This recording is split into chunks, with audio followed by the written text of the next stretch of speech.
ወደታችን ወስዳችኋለሁ። አንዴት በስመ አብ ወወልድ ወመንፈስ ቅዱስ አሐዱ አምላክ አሜን። ወእንዘ ትሬእዩ ሰናየ ግዕዞሙ ተመሰልዎሙ በሃይማኖት በጎውን አርአያቸውን እየተመለከታችሁ በጎውን ስራቸውን እየተመለከታችሁ በጎውን ፍሬያቸውን እየተመለከታችሁ በሃይማኖት ምሰሏቸው። የዕብራውያን መልእክት ምዕራፍ 13 ቁጥር 7 ላይ የምናገኘው ነገረ ቅዱሳንን አስመልክቶ የምንማርበት የትምህርታችን መሪ ቃል ነው። ክቡር መምህራችን መልአከ ገነት መምህር አድማሱ የሁለቱም ማርያም አባቶቻችን ካህናት፣ ወንድሞቻችን ዲያቆናት፣ መዘምራን መዘምራት እናም ልዩ ልዩ የሆነው የቤተ መቅደሱ የአገልግሎት ክፍል ኃላፊዎችና አገልጋዮች በየማዕረጋችሁ በዚህ ዕለት በዚህ ሰዓት እግዚአብሔርን ብላችሁ ተስፋውን መንግሥተ ሰማያትን ሰንቃችሁ በዚህ ጊዜ ድምፁን ለመስማት በግቢው የተገኛችሁ ድምፅ የሚሰማቸው ኦርቶዶክሳውያን ሁላችሁ በሥላሴ ስም እንደምን ሰነበታችሁ? እንደምን አደራችሁ?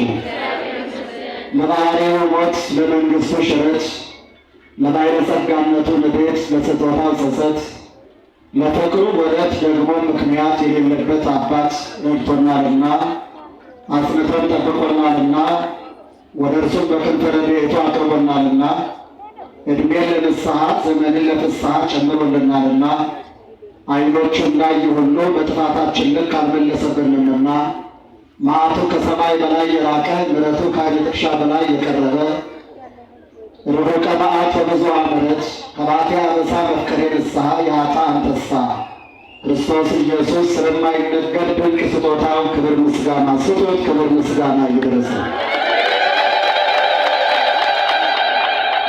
ሐዋርያው ቅዱስ ጳውሎስ የዕብራውያንን ክርስቲያኖች በመከረበት መልእክቱ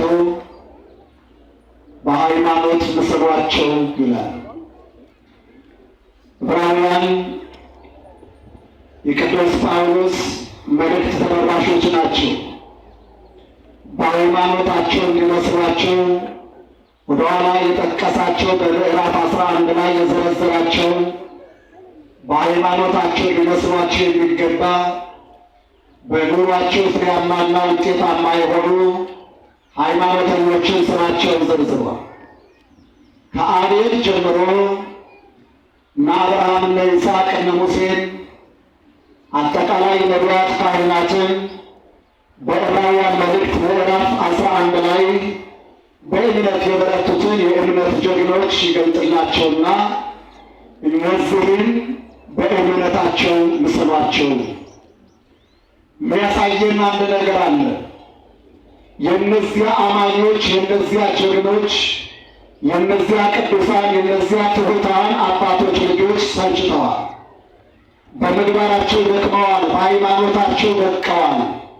ስለዚህ ሐዋርያው ቅዱስ ጳውሎስ እየኮለኮለ ሲቀሰቅሳቸው የአባቶቻቸውን እምነት የአባቶቻቸውን ሥራ እየተመለከቱ አባቶቻቸው እንደነ አብርሃም እንደነ ይስሐቅ እንደነ ሙሴ እንደነ አሮን አባቶቻቸው እንደነ አቤል እንደነ ሄኖክ አባቶቻቸው እንደነ ዮፍታሔ እንደነ ባርቅ እንደነ ሶምሶን እንደነ ጌዴዎን ለሀገራቸው ለትውልዳቸው አሻራቸውን እንዲያስቀምጡ ይሄን ጽፎ ይልክላቸው። ሃይማኖት የምንለው እግዚአብሔርን ደስ የምናሰኝበት አንዱ ትልቅ አገልግሎት ነው። ሃይማኖት ተስፋ ስለምናደርገው ነገር የሚያስረግጥ ማረጋገጫ ነው። ሃይማኖት የማናየውን ነገር የሚያስረዳ ማስረጃ ነው። ዕብራውያን መልእክት ምዕራፍ 1 ላይ ይህን አስቀምጧል። ይህ ብቻ አይደለም። ሃይማኖት የምንለው ሁሉም ነገር ማድረግ የምንችልበት ትልቅ አቅም ነው። መድኃኒታችን ኢየሱስ ክርስቶስ በማቴዎስ ወንጌል ምዕራፍ 17 እንዲህ ብሎ ያስተምራል። ሃይማኖት ቢኖራችሁ ይሄን ተራራ ከዚህ ተነቀል ከዚህ ተተከል ብትሉት ይሆንላችሁ። ሃይማኖት ላለው አንዳች የሚሳነው ነገር የለም።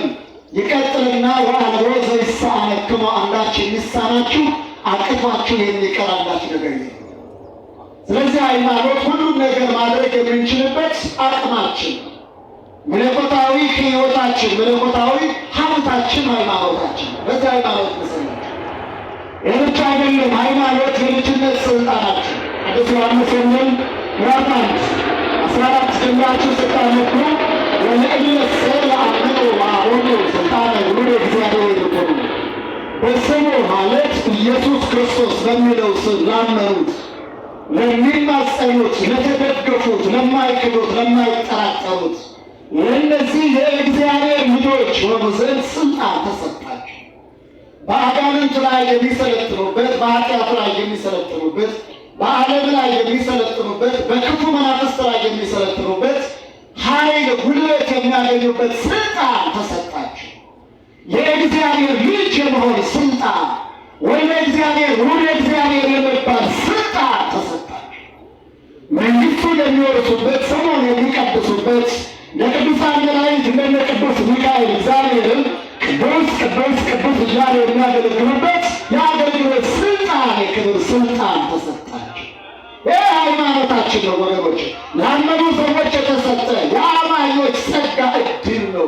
የኔና የእናንተ ጸጋ ነው። እንኳን ደስ አላችሁ ምዕመናን። በዚህ ሃይማኖት ይህ ብቻ አይደለም። በዛሬው ዕለት የምናስበው ሊቅ ቅዱስ ዮሐንስ አፈወርቅ ሲነግረን ደግሞ አሚንሰ መሰረት እቲ ወካልአንያ ህንፃ ወድቅ ሞልቱ። እምነት መሰረት ነው። ሌላውሳ በእምነት መሰረትነት ዋልክነት ላይ የተሰራ ጣራና ጉልላት ነው። ዛሬ የምናከብረው በዓል፣ ዛሬ የምናነግሰው፣ ዛሬ የምንዘምረው፣ ዛሬ የምንጸልየው፣ ዛሬ የምንጾመው፣ ዛሬ የምንሰራው፣ ዛሬ የምናገለግለው ልዩ ልዩ የሆነ መንፈሳዊ አገልግሎት መሰረት አለው። እሱም ደግሞ እምነት ነው። ወዘእንበለ ተአምኖ፣ ያለ እምነት ግን ምንም የሚደረግ ነገር የለም። ምን ጾመው በእምነት፣ ምን ጸልየው በእምነት፣ ምን ቀድሰው የምናስቀድሰው በእምነት፣ በታቦቱ ፊት ቆመን መራቸውን የምናስቀብሩ ማለት ምን መጸውተው ምን ሰራቸው እያንዳንዳቸው ክብር ያሰጣሉ፣ ዋጋ ያሰጣሉ፣ እግዚአብሔር ጋር ያኖራሉ፣ ለርስተ ሀገር ለመንግሥተ ሰማያት ያበቃሉ የሚል እምነት ያሳደርንባቸው ናቸው። ስለዚህ መሰረት ነው ወገኖች። የትኛውንም ነገር ለማድረግ ሌላው ይቅርና የለበስነውን ጨርቅ ለመልበስ ሰውነታችን ጋር ለማጣበቅ እምነት አለው። ምንጎርሰው እምነት አለው። ምንጠጣው እምነት አለው። ምንንቀሳቀሰው የምንረግጣት መሬት እንደማትከዳን አምነናት ነው የምንረግጠው። እምነት የሰው ልጆች እስትንፋሳችን ነው ወገኖች። እያንዳንዷ የምናደርጋት በሙሉ ከእምነት ጋር የተያያዘ ነው። ስለዚህ እምነት መሰረት ነው። መሰረት በሆነው በእምነት ምሰሏቸው ይለናል ሐዋርያው ቅዱስ ጳውሎስ። እነማን እንደምንመስላቸው ብለን ስንጠቅስ ቅድም የጠቀስናቸው በዕብራውያን 11 ላይ የተዘረዘሩ አባቶች የእምነት አርበኞችን ጠቅለል አድርጎ እንዲህ ብሎ ይጠቅሳቸዋል። ተዘከሩ መኳንንቲክሙ ዘነገሩክሙ ቃለ እግዚአብሔር፣ የእግዚአብሔርን ቃል የነገሯችሁን ዋኖቻችሁን አስቧቸው። ጠቅልሎ እንደ ሸማ ጠቅልሎ እንደ ወርቅ አንከርሎ ዋኖቻችሁ አላቸው። እነ ሙሴን፣ እነ አብርሃም፣ እነ ይስሐቅን ዋኖቻችሁ፣ እነ ጌዴዎን፣ እነ ባርቅን ዋኖቻችሁ፣ ነቢያቱን፣ ሐዋርያቱን፣ ከዚህ አስቀድሞ የነበሩትን አገልጋይ ካህናቱን፣ እነዚያን ቅዱሳን በሕገ ልቡና በሕገ ኦሪት የነበሩትን ጠቅልሎ ዋኖቻችሁ አስቧቸው። እነዚያ ዋኖች ምንድነው ዋናነታቸው? የእግዚአብሔርን ቃል የነገሯቸው። የእግዚአብሔር ቃል ሌላ አይደለም። ቃል እግዚአብሔር ሕያው እግዚአብሔር ልጅ ሕያው ቃል ኢየሱስ ክርስቶስን እሱን የነገሯቸው። እሱ ነው ጌታ፣ እሱ ነው መድኃኒት፣ እሱ ነው ሕይወት፣ እሱ ነው አባት፣ እሱ ነው ፈውስ፣ እሱ ነው ሕይወታቸው ነው። በሕይወታቸው፣ በኑሯቸው፣ በቃላቸው፣ በተግባራቸው ኢየሱስ ክርስቶስን የለውላችሁ ብለው ያሳዩአችሁ፣ ያስተማሯችሁ እነዚያ ዋኖቻችሁ ዋናነት በዚህ ነው። ሁለተኛው የእግዚአብሔርን ቃል ወንጌልን ሰማይን ያለ ተራራ ምድርን ያለ ካስማ ያጸናውን እንደ ሰማይ እንደ ምድር ባልተመቸ ሁኔታ የሚያጸናው የእግዚአብሔርን ቃል የሚቀድ የሚቀድሰውን ቅዱስ፣ ሕያዋን የሚያደርገውን ሕያው፣ መንፈሳውያን የሚያደርገውን መንፈስ የሆነው የእግዚአብሔርን ቃል በሕይወታቸው ሳይመቻቸው እየጎለበጣቸው እየከለከላቸው እየተጎተቱ እየተራቡ እየተጠሙ እየተሰቃዩ በሕይወታቸው ሞት ሰይፍ እያለፈባቸው የመሰከሩላቸው ክርስትና ለእናንተ የሰጧቸው መንፈሳዊ ሕይወትን ያደሏቸው እነዚያን ዋኖቻችሁ ኑሯቸውን ኑሯቸውን ፍሬ እየተመለከታችሁ ኑሯቸው መከራ ነው ወገኖች። የእነ ሙሴ ኑሮ ከርታታነት ነው። የእነ አብርሃም ኑሮ ስደት ነው። የእነ ይስሐቅ ኑሮ መከራ ነው። የእነዚህ አባቶች ኑሮ በሕይወታቸውን በሞታቸው በአካለ ሥጋ በአካለ ነፍስ ክትት ሲሉ የነበሩ ሰዎች ናቸው። ኑሯቸው አይመችም፣ ኑሯቸው አይመረጥም፣ ኑሯቸው አይከበርም፣ ኑሯቸው በመከራ የታጠረ አንዳንዶቹ በባህር የተጣሉ፣ አንዳንዶቹ በእሳት የተቃጠሉ፣ አንዳንዶቹ ርስ የተወረወሩ፣ አንዳንዶቹ በስደት የተንከራተቱ፣ አንዳንዶቹ ደግሞ ቸብቸባቸው ተቆርጦ የአሕዛብ መጫወቻ ማላገጫ ሆነው የኖሩ ናቸው። እንዲህ ሆነው ኑረው ግን ፍሬ አፍርተዋል። አያችሁ፣ ብሉይ ኪዳን ብለን የምናነበው ምን ተረጉመ መጽሐፍ ያስተረፉን ይመስላቸው። እንዲህ ብለው ፍሬ አፍርተዋል። ፍሬያቸውን መድኃኒታችን ኢየሱስ ክርስቶስ ነው። ፍሬያቸው ሐዲስ ኪዳን ነው። ፍሬያቸው ወንጌል ነው። ፍሬያቸው ለእና እናንተ ነው። ክብር ምስጋና ለስሙ። ነፋሱ አላደረቃቸው፣ ዋዩ አላደረቃቸው። መንገላታው ወጀቡ ማዕበሉ ገፋቸው፣ አንገላታቸው። ተገፍተው ጠንካራ ሆነው እኛን ፍሬ አድርገዋል። ለመንግሥተ ሰማያት ፍሬ ያስረክበዋል። እነሱ ናቸው የሚሆን የኑሯቸውን ፍሬ እየተመለከታችሁ የኑሯቸው ፍሬ ክርስቶስን እያያችሁ የኑሯቸው ፍሬ ማዳኑን ሥራ እያያችሁ የኑሯቸውን ፍሬ ቅዱሳን እያያችሁ የኑሯቸውን ፍሬ መስቀልን እያያችሁ የኑሯቸውን ፍሬ ገድላትን ድርሳናትን እያያችሁ ተመሰሉ ወዱ በሃይማኖታቸው ምሰሏቸው። ይህ የእኛ ድርሻ። እነሱ ስራ ፈርተው አልፈዋል። ምናየው ያ ፍሬ እኛ ምንበላው እነሱ ያፈሩትን ፍሬ ብቻ እየበላን እንዳንኖር በሃይማኖታቸው እንድንመስላቸው ሐዋርያው ይህን ያዘክረናል። ለእነዚያ ለዕብራውያን ዋኖቻቸውን ነገራቸው። የእኛ ዛሬ የተሰባሰብንባቸው ዋኖቻችን እነማን ናቸው? የኑሯቸውን ፍሬ ምናይላቸው በሃይማኖት የምንመስላቸው የእኛ ዋኖች ዛሬ እነማን ናቸው? ዋናዬ ግሬ ነው የምንለው ማንም ብለን ነው በምንድን ነው የተሰባሰበው? ዛሬ የሥራ ጊዜ ሞላ ጎደለ ብለን የምንሯሯጥበት ችግ የምንፈተንበት ጊዜ ላይ ሁሉም እርግፍ አድርገን እዚህ ግቢ የቆምንበት የምንፈልገው አንድ ነገር አለ። ያ ዋናችን ማነው? የእኛ ዋና ነው። በእውነት የግላችን አድናቂዎች ሆኑ የእኛ ዋኖች፣ ወይም የግላችን ነቢያት የሆኑ የእኛ ዋኖች፣ የግላችን ካህናት የሆኑ የግላችን ሰዎች የሾምናቸው በየመንደራችን በየሰፈራችን በየቋንቋችን በየብሔራችን የሾምናቸው ያቆምናቸው የኔ ዋና የምንለው ይሆናል። እነሱ ይሆኑ ዛሬ የምትነግራችሁ ቤተክርስቲያን ዋኖቻችሁ ግን እነዚያ የዕብራውያን ዋኖች እንዳንሆኑ በቤተክርስቲያን አንድ አራት ዋና በዛሬ ዕለት የምናገራቸው በጥቂቱ ላስቀኛችሁ። መጀመሪያው ከዋነኞቹ አለቆች አንዱ ቅዱስ ሚካኤል ነው። በረከቱ በሁላችን ይሁን። ሁለተኛው ከሊቃውንቱ መካከል አንዱ ቅዱስ ዮሐንስ አፈወርቅ ነው። እሱ ነው የእኛ ዋናው። ሦስተኛው ከጻድቃኑ ከደጋጎቹ ጻድቃን ዋነኛው ቅዱስ ጻድቅ አቡነ ተክለ ሃይማኖት እሱ ነው።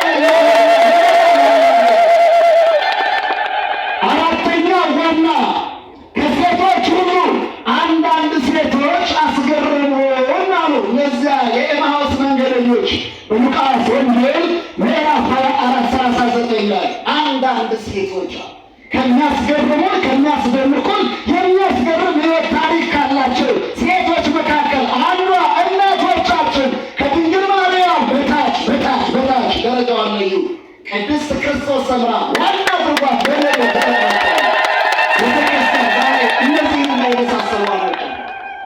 እነዚህን ቅዱሳን ስናስብ የጋራ ስርዓታቸው የጋራ ሕይወታቸውን ምንድነው ዋናነታቸው ስናል ሁሉም የእግዚአብሔርን ቃል ነግረውና በሕይወታቸው በኑሯቸው በአገልግሎታቸው በዘመናቸው ኢየሱስ ክርስቶስን ያየንባቸው መስታወት ናቸው። ቃሉን የሰማንባቸው ጆሮቻችን ናቸው። ማዳኑን የዳሰስንባቸው እጆቻችን ናቸው። መዓዛ መንፈስ ቅዱስን ያሸተትንባቸው ጆሮዎቻችን ናቸው። ስለዚህ ዋናዎቻችን ናቸው፣ እናከብራቸዋለን። ጳውሎስ ብሎናል፣ ዋናዎቻቸውን አስቡ ብሎናል። ወይዘ ትሬዩ ሰናየ ግንዘቡ በጎውን አገልግሎታቸው ማለት በጎውን ስራቸውን እየተመለከታችሁ አያችሁ። በጎ መምህር የሚባለው በተርጉማም ዙሪያ ያስቀመጡት ነገር አለ። ሃይማኖቱ የቀና በደንብ ስሙ ይመርመናል። ምግባሩ ያልቀና መምህር ቢሆን ተከተሉት፣ አስቡት። በደንብ ስሙ። ሃይማኖቱ የቀና ምግባሩ ያልቀና መምህር ቢሆን አስቡት፣ ተከተሉት፣ ስሙት። ምግባር እያደር ይመጣ ይስተካከላል። በአንጻሩ ግን ሃይማኖቱ ያልቀና ምግባሩ የቀና ቢሆን ግን አደራ እንዳትከተሉ። በጎ ምግባሩን እያሳየ ለስላሳ ምላሱን እያሰማ እንደ እባብ ለስላሳ ገላውን እያሳየ ወደ መርዝና ወደ ሞት ይወስዳችኋልና በምግባሩ በሃይማኖቱ የቀና ካገኛችሁ ግን በጭራሽ እንዳትለቁት በረከት አለውና እሱን ነው ስለምረግ ነው በረከት የሕግ መምህር በረከት ይሰጣል የሚባለው በሃይማኖቱ በምግባሩ የቀና። እንዲህ አይነት መምህራንን አይሳቸው ወገኖች ምኗቸው በጣም በመታየታቸው እነዚህም ዋኖቻቸውን ተመሰሉ ሆኖ በሃይማኖት አሁን በገለጽ ነው። በዚህ ሃይማኖት ምሰሯቸው እስኪናያቸው ዋናው ቅዱስ ሚካኤል እንዴት እናስበዋል? በዛሬው ዕለት ቅዱስ ሚካኤል ወደ ዳንኤል ተልኳል። ዳንኤል ምዕራፍ 6 ቁጥር 1 ጀምራችሁ አንብቡ። ዳንኤል በፋርስ በባቢሎን በምርኮኞች መካከል ሳለ የሜዶን ንጉሥ ሹም ሾመ። ሹመኞቹ በቅናት ተነሳስተው ክፉ ሴራ ሸርበው ለአናብስት ለተራቡ አናብስት እንዲጣል አደረጉ። የተራቡ አናብስት ያሉበት ጉድጓድ ውስጥ ዳንኤል ታስሮ እጁ ታስሮ እንዲጣል እና ጉድጓዱ በድንጋይ እንዲገጠም ምግብም እንዳይደርስለት አንዳች እርዳታ ጠያቂ እንዳይከናወን ተደርጎ ተዘጋ። ያኔ የመላእክት አለቃ ቅዱስ ሚካኤል ዕንባቆም የሚባለው ነቢይ ለወንድሞቹ የምስር ወጥ እንጀራ ይዞ ወደ እርሻ ሲሄድ በራሱ ፀጉር አንጠለጠለና ያንን ምሳ ወስዶ ድንጋዩ ሳይከፈት ሰሙን ጉድጓዱ ሳይፈታ ጉድጓዱ ውስጥ ያለበት ዳንኤል ያለበት ደረጃ አድርሶ ለዳንኤል ምሳውን አብልቶ ምግቡን መግቦ ምግቡን ሳያልቅ እንደገና ዕንባቆምን ወስዶ ለእነዚያ ለጓደኞቹ ምሳቸውን አድርሶለታል። ቅዱስ ሚካኤል አየ እና ዋና ያችሁ ደስ ሁላችሁ ወገኖቼ ዋናዎቻችሁን አስቧቸው። እንዴት የኑሯቸውን ፍሬ እየተመለከታችሁ በምን በሃይማኖት ካለ በኋላ የነ ዳንኤልን እምነት እዩት። ዳንኤል አመነ። ዳንኤል ለእግዚአብሔር ተገዛ። ስለዚህ በተሰራበት ሴራ ለተራቡ አናብስት ሲጣል እግዚአብሔር መልአኩን ላከ። የተራቡትን አናብስት ገራ ወደ